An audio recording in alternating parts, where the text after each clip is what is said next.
Баршаңызға сәлем. Мен Дұран Қарауылы, номер 7 орта мектептің 8 сынып оқушысы Байжанова Айолым Азаматқызы. Бүгін мен сіздерге Таза Қазақстан акциясы бойынша ерекше жаңалықтар кітабын таныстыратын боламын. Бұл кітап жай ғана кітап емес.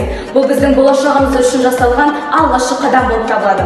Бұл кітапта таза табиғат туралы, сонымен қатар таза табиғатты сақтау керек туралы, жауапкершілік туралы айтып кетеді. Сол себептен біз осы кітапты оқушыларға дәріптеу мақсатында тарататын боламыз. Онда кеттік.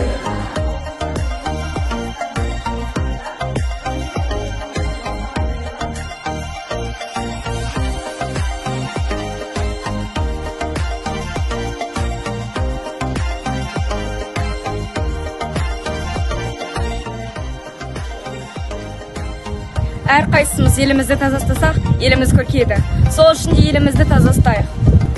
Қоқыстарды арнайы қоқыс жәшігіне тастасақ, табиғатқа зор үлесімізді қосамыз.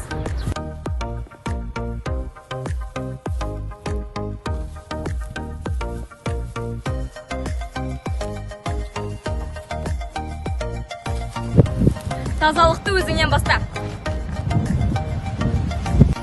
Бұл менің ауылымдағы алмабақ. Алмабақта 9,5 гектар алма бағы да бар. Қазіргі таңда мұнда 360 адам тұрақты жұмыспен қамтылған.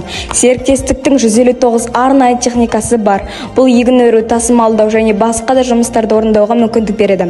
Серіктестік егіншілікпен ғана шектелмей, жеміс шөп өндірісі мен бау-бақша шаруашылығында дамытып келеді. Табиғи ресурстарды ұқыпты пайдаланып, заманауи әдістерді енгізуде.